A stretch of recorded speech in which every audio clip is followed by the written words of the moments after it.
Saya harap saudara-saudara pelatih fisik yang baru ini ya, Cesar Meilans yang punya gelar PhD. Wah, gokil saudara-saudara. Ini bisa mengembalikan fisik pemain Indonesia. Bisa membuat fisik pemain Indonesia itu bisa tampil lebih dari 90 menit, 120 menit. Jangan hanya cuma 60 menit. Karena di sepak bola itu fisik itu penting saudara-saudara. Kamu punya skill sehebat Cristiano Ronaldo atau Lionel Messi. Tapi kalau fisiknya hanya 30 menit, 40 menit ya percuma. Halo saudara-saudara, jumpa lagi dengan komentator gadungan di sini. Dengan komentator yang gadungan. Seperti biasa, saudara-saudara, seperti biasa kalau kita sudah bertemu, pasti akan ada yang kita bicarakan tentang sepak bola di seputaran Asia Tenggara yang baik, yang benar. Tidak ada hoax, semuanya hanya berdasarkan fakta dan bukan klaim semata. Saudara-saudara, tidak lebay. Baik yang sudah lama sekali maupun yang terkini. Bebas, bebas, bebas. Yang penting, sopan.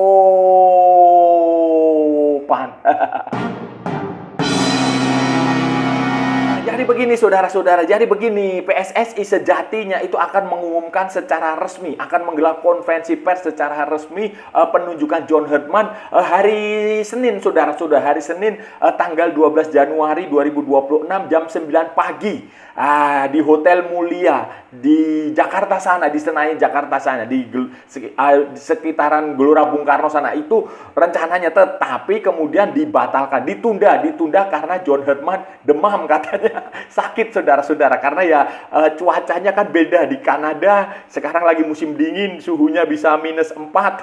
Sekarang kemudian datang ke Jakarta hari Sabtu, tiba-tiba kan cuacanya panas saudara-saudara, walaupun hari Seninnya kemudian hujan deras sejak subuh. Itu ditunda. Tetapi walaupun ditunda, PSSI sudah mengumumkan bahwa John Herdman tidak bekerja sendiri. PSSI mengumumkan bahwa seorang pelatih fisik, seorang asisten pelatih yang bertugas conditioning perform, apa istilahnya ya, pokoknya fisik lah, pelatih fisik, performa atlet, pemain itu sudah ditunjuk, namanya Cesar Meilans. Cesar Meilans ini adalah dia pemegang PhD saudara-saudara, philosophical doctor. PhD itu apa ya? S3 ya? S3 atau S berapa lah. Itu dia pemegang PhD dari Universitas AUT. Apa itu? Dari Selandia Baru saudara-saudara. S1-nya itu dari Lausanne, dari Swiss. Kemudian S2-nya itu di Australia.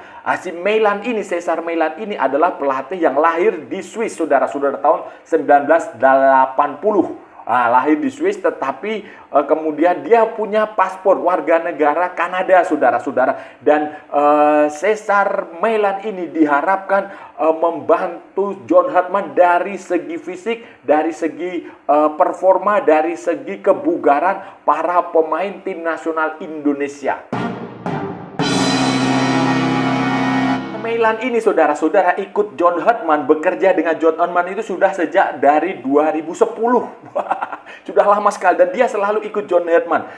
Per 2010 itu pertama kali bersama tim putri Selandia Baru saudara-saudara. Tim putri Selandia Baru yang kita sudah pernah bahas, kita sering bahas, sukses besar di situ. Kemudian waktu John Herdman pindah ke Kanada, dia ikut ke Kanada menjadi asistennya John Herdman di Kanada, baik tim putri Kanada maupun tim tim putra Kanada, Olimpiade dengan Kanada di London, Olimpiade Rio, kemudian tim senior Kanada yang waktu lolos ke Piala Dunia 2022. Itu semuanya adalah berkat bantuan, salah satunya berkat bantuan Cesar Meilans. Dan sebagai pelatih fisik ini dia sangat diandalkan oleh John Herdman. Kan terbukti John Herdman begitu menerima petugas di Indonesia, dia tidak menunjuk pelatih analis, dia tidak menunjuk pelatih kiper, dia tidak menunjuk pelatih striker, tetapi dia memilih menunjuk seorang pelatih perform, seorang pelatih fisik, pelatih kebugaran. Yang ini tentu saja sesuai dengan filosofi, gaya, karakter permainan John Herdman. Nah, John Herdman itu kalau Anda lihat Kanada putra, Kanada putri, Selandia Baru putri itu lebih banyak fisiknya bagus saudara-saudara. Mereka bermain dengan kondisinya bagus lah, kondisi fisiknya bagus, walaupun kemampuan skillnya tidak terlalu bagus sekali ya, biasalah rata-rata, tetapi secara fisik, kondisi fisik pemain-pemain putri Selandia Baru di era John Herdman itu, kemudian Kanada, tim putra Kanada di Piala Dunia 2022 di kualifikasinya itu juga sangat bagus, saudara-saudara. Mereka mampu bermain Spartan, mampu bermain simultan 90 menit. 120 menit pun mereka sanggup tanpa sedikit pun kelelahan, saudara-saudara. Ini diharapkan Cesar Milan ketika datang ke Indonesia dibawa oleh John Herdman ini diharapkan akan bisa membantu fisik Indonesia, bisa membantu pemain-pemain Indonesia supaya bisa bermain 90 menit full konsentrasi, 120 menit full konsentrasi, adu penalti full konsentrasi, tidak hanya sampai dengan 60 menit, 50 menit, enggak. Itu harapannya, saudara. Bola profesional level tinggi, saudara-saudara, fisik pemain itu menurut saya lebih penting daripada skill. Anda punya skill seperti Lionel Messi, seperti Cristiano Ronaldo, seperti Kylian Mbappe, tetapi kalau fisik Anda hanya mampu bertahan 30 menit, 45 menit, 60 menit, ya percuma. Percuma, karena sepak bola itu 90 menit di waktu normal, nanti plus perpanjangan waktu 120 menit, masih ada adu penalti, dan jadwalnya juga padat. Seminggu bisa main, kalau FIFA Matchday itu kan cuma selisih 3 hari, 4 hari, 5 hari, ya seminggu lah sudah. Dan waktu berkumpul pemainnya juga relatif lebih singkat. Nah, itu saudara-saudara. Maka saya rasa keputusan John Herdman memilih pelatih fisik terlebih dahulu itu sesuatu yang bagus, yang harus diapresiasi. Karena begini, melatih tim nasional dengan melatih klub itu berbeda. Kalau klub itu Anda day by day, setiap hari Anda bisa bertemu pemain, Anda bisa melatih fisik, mau menggembleng fisik di gunung mana? Gunung Kemukus. Di Gunung Kidul, di Gunung Lawu pun bisa tiap hari itu Anda lakukan. Tetapi kalau di tim nasional tidak bisa. Di klub itu setiap hari Anda bisa berdiskusi dengan pemain. Pemain bisa mengeluh, curhat kepada Anda. Oh, ini saya lelah nih begini, kalau main begini. Tapi di klub di tim nasional nggak bisa. Anda ketemu 2 bulan sekali kali ya, 2 bulan atau 3 bulan sekali ketemu pemain, pelatihnya Anda, terus kemudian pelatih juga menangani pemain dalam waktu yang lama, kemudian sekali bertemu dalam waktu 2 minggu atau seminggu itu Anda bisa menjalani 2 pertandingan, waktu berkumpulnya juga cuma 2 hari, 3 hari, 4 hari, 5 hari itu maksimal. Ya rata-rata 2 hari, 3 hari, bahkan ada yang kadang sehari. Nah, itu kan butuh seseorang yang punya kemampuan, punya spesialis pelatih fisik di level tim nasional yang bisa membuat pemain itu dalam waktu singkat itu bisa bugar, bisa staminanya bisa fit. Apalagi kan mereka menjalani perjalanan jauh dari Belanda ke Indonesia, perjalanan berapa? 13 jam atau 15 jam ya, naik pesawat kan itu juga lelah, saudara-saudara, belum perbedaan waktunya. Nah, itu butuh butuh pelatih fisik yang benar-benar punya pengalaman seperti Cesar Milan. Kalau melihat kurikulum vitae, reputasi Cesar Milan ya saya rasa baguslah, saudara-saudara. Selain S1, S2, PhD, S3, PhD, dia punya gelar PhD, dia juga dosen di Columbia University di Kanada sana, saudara-saudara. Profesor di sana, University of British Columbia di Kanada sana. Itu kan sesuatu yang menurut saya cukup bagus lah secara kurikulum vitae, teorinya, prakteknya juga sudah teruji, yang jelas sudah teruji. Kita tidak seperti membeli kucing dalam karung. Dalam hal ini saya apresiasi kepada Pak Sumarji, kepada BTN, kepada tim teknis yang dengar-dengar sih nggak ada keterlibatan ketua umum di sini. Ya bagus. Jadi murni tim teknis BTN, Badan Tim Nasional Indonesia itu yang bekerja dan menilai siapa saja. Dan kalau melihat prestasinya kan juga luar biasa. Bersama dengan John Herdman, dengan Selandia Baru, Olimpiade Putri, dengan Kanada Putri, Olimpiade perunggu bronze di 2012, 2016, kemudian senior Kanada putra Piala Dunia. Itu saya rasa ini secara kurikulum vitae maupun rekam jejak itu bisa dipertanggungjawabkan, saudara-saudara. Secara teori ya, secara teori menurut saya keputusan mempekerjakan Cesar Meiland maupun John Herdman di sini cukup bagus. Tinggal kita lihat realisasinya di lapangan nanti akan seperti apa. Karena teori tanpa praktek itu ya bagai sayur tanpa garam, saudara-saudara. Selanjutnya, saudara-saudara, kita tunggu apakah John Herdman akan membawa lagi asisten-asisten pelatihnya dari Eropa, dari Kanada, dari Selandia Baru, dari mana-mana itu, atau dia sudah cukup dengan satu asisten pelatih saja. Ya, saya rasa mau satu, mau dua tidak masalah, mau banyak juga tidak masalah. Yang penting hasilnya, saudara-saudara. Dan yang lebih menarik lagi, nanti kita tunggu apakah pelatih lokal kita ini siapa yang akan bekerja, akan membantu John Herdman dalam sebuah tim kepelatihan. Apakah Kurniawan, dengar-dengar sih Kurniawan masuk salah satu kandidat. Kemudian Bima Sakti juga sempat disebut, Zulkifli Syukur juga sempat masuk kandidat di situ, Sahari Gultom. Banyak, saudara-saudara, banyak pelatih-pelatih lokal Indonesia, mantan pemain-pemain tim nasional Indonesia yang disebut akan menjadi asistennya. Dan ini ya memang harus begitu, saudara-saudara. Dalam sebuah tim nasional itu ya, kalau Anda menunjuk pelatih harus ada asisten pelatih lokal. Dulu Sintayong punya Nova Arianto, dulu Luis Mia juga punya Bima Sakti. Itu selalu begitu, dan itu bagus karena akan menjadi transfer ilmu, transfer of knowledge, transfer pengetahuan. Sistem kepelatihan itu akan seperti apa supaya pelatih-pelatih lokal itu juga mendapatkan manfaat. Jangan seperti eranya Patrick Kluivert. Wah, kalau eranya Patrick Kluivert itu keterlaluan, sudah. Sama sekali dia membawa 13 atau 14 atau 15 asisten pelatih itu semuanya dari Belanda, dari Curaçao, tetapi tidak ada satupun asisten pelatih yang berasal dari Indonesia. Sejumlah nama waktu itu sempat diminta untuk seleksi, tapi ternyata tidak sesuai dengan karakteristiknya Patrick Kluivert. Ya nggak begitulah. Tujuan pelatih lokal itu bukan untuk membantu, untuk transfer ke pengetahuan, untuk transfer ilmu lah pokoknya.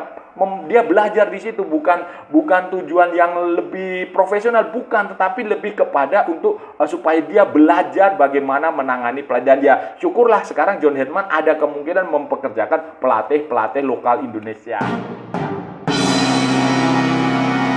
Itu, saudara-saudara, saya meminta kepada saudara-saudara semua untuk memberi kesempatan setidaknya 1 tahun atau 1 sampai 2 tahun lah. Kita lihat hasilnya seperti apa. Kita kasih kesempatan, jangan buru-buru menghakimi, jangan juga buru-buru memuji berlebihan. Wah, ini juga bahaya kalau tiba-tiba Anda puji-puji berlebihan tanpa Anda melihat hasilnya, hanya sekedar melihat hasil di Kanada, hasil di Selandia Baru, terus Anda puji ini seolah-olah hebat. Ya, itu salah juga, karena tentu saja, saudara-saudara, Kanada, Selandia Baru, Toronto itu berbeda dengan Indonesia. Berbeda kualitas pemain, berbeda tradisi, berbeda budaya, berbeda kultur, berbeda masyarakatnya, berbeda supporternya, berbeda. Sudah pasti tidak bisa apple to apple bahwa dia sukses di Kanada akan sukses di Indonesia. Belum tentu seperti itu. Belum tentu, saudara-saudara. Yang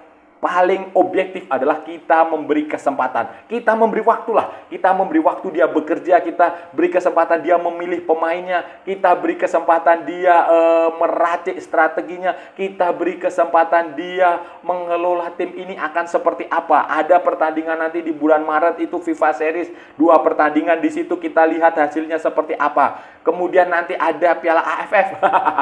Kita lihat hasilnya seperti apa.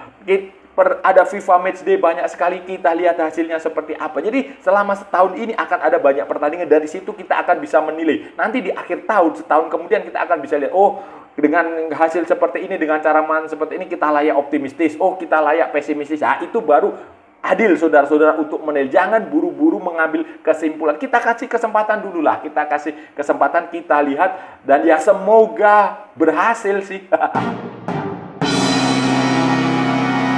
saudara-saudara, itu tadi pembahasan kita hari ini, saudara-saudara. Kita sudah bicara panjang lebar dari A sampai Z, dari barat sampai ke timur, dari utara sampai ke selatan, dari Sabang sampai Merauke, dari Pulau Rote sampai Pulau Miangas, dari New York sampai San Francisco, dari London sampai Istanbul, dari Malvinas sampai Greenland.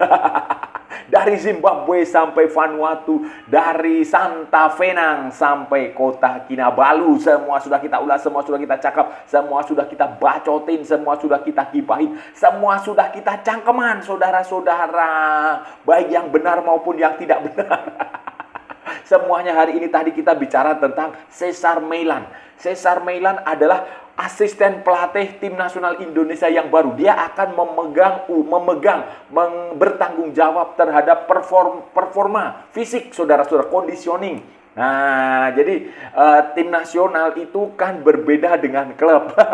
Kalau klub itu pelatih itu bertemu setiap hari, setiap minggu ada pertandingan, 3 hari sekali, 4 hari sekali, rutin. Tetapi kalau tim nasional kan tidak. 2 bulan sekali, 3 bulan sekali, begitu baru pertandingan, dan persiapannya juga waktunya mepet sekali, hanya seminggu, 3 hari sebelum pertandingan, 2 hari sebelum pertandingan, dan dalam waktu pertandingan itu membutuhkan seorang pelatih fisik yang berbeda dengan pelatih fisik yang ada di klub. Beda, saudara-saudara, beda. Kalau pelatih fisik di klub itu ya Anda bisa intensif kan, latihan fisik terus. Tapi kalau di tim nasional tidak bisa. Yang dibutuhkan di tim nasional adalah conditioning, performing, coach, pelatih yang bisa kondisi pemain itu kembali dalam waktu singkat, dia bisa bugar. Dan itu dibutuhkan pelatih khusus untuk tim nasional. Dan PSSI, Tim Nasional Indonesia, John Hartman memutuskan mempekerjakan sosok yang namanya Cesar Meilan. Cesar Meilan ini dia lahir di Swiss, lahir di Lausanne di Swiss, tetapi dia punya kewarganegaraan Kanada. Dia sekolahnya dulu di Lausanne di Swiss, kemudian ngambil S2 di Australia, PhD-nya di Selandia Baru. Dia bekerja dengan John Hartman itu sudah sejak di Selandia Baru, di tim nasional sepak bola putri Selandia Baru. Dia bekerja di sana. Dia kemudian waktu John Hartman pindah ke Kanada, si Cesar Meilan ini ikut ke Kanada di tim putri, tim putra. Kemudian waktu John Hartman juga pergi melatih di Toronto FC. Toronto. Kota yang ditemukan oleh orang Madura, Toronto, tak iya.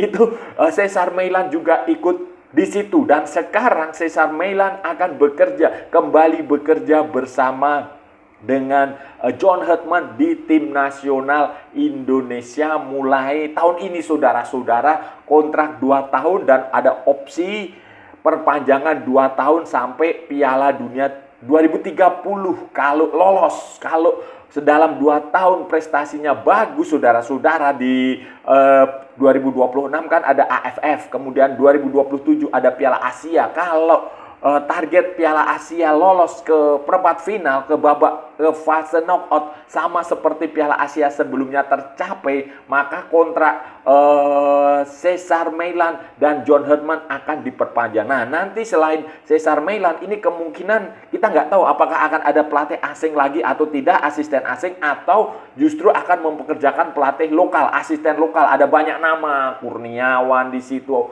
sempat masuk dalam daftar, kemudian banyaklah saudara-saudara. Bima Sakti kayaknya juga masuk dari daftar situ, kemudian banyaklah saudara-saudara, Zulkifli, semuanya banyak sekali yang masuk. Berbeda dengan Patrick Kluivert yang tidak punya asisten lokal. Ini nanti dia akan punya asisten lokal kayak Sintayong waktu itu. Walaupun Sintayong waktu itu membawa asisten dari Korea, tetapi juga ada asisten lokal seperti Nova Arianto. Dan ya, kita harap saja yang terbaik lah. Semoga sukses. Kita tunggu hasil kerjanya seperti apa. Jangan dikritik dulu, kita dukung dulu. Nanti kalau ternyata hasilnya mengecewakan, baru kita kritik. Tapi kalau hasilnya bagus, ya kita beri apresiasi, saudara-saudara. Dan saya rasa sudah cukup ya pembahasan kita kali ini. Kalau ada salah-salah ya mohon maaf. Namanya juga gadungan saudara-saudara. Wajar kalau gadungan itu salah, tetapi kalau benar berarti sebuah kebenaran. Kalau saudara-saudara merasa channel ini bermanfaat, berguna, menghibur, menginspirasi, silahkan like, share, and subscribe. Tapi kalau tidak, saudara-saudara, abaikan saja, skip, jangan ditonton, tetapi jangan nyampah. Jangan membuat komentar-komentar yang menghina, menghujat, melecehkan, merendahkan orang maupun negara lain. Santai aja, ini hanya bola, kita cari teman, bukan cari musuh. Ikuti juga akun media sosial komentator gadungan, ada di Instagram, ada di Facebook, dan ada di TikTok yang bukan TikTok Shop, saudara-saudaraku semuanya. Oke, sampai bertemu lagi di edisi berikutnya dengan tema-tema yang jauh tidak bermanfaat, dengan tema-tema yang jauh tidak berguna, dengan tema-tema yang jauh lebih membagongkan. Salam olahraga dan merdeka.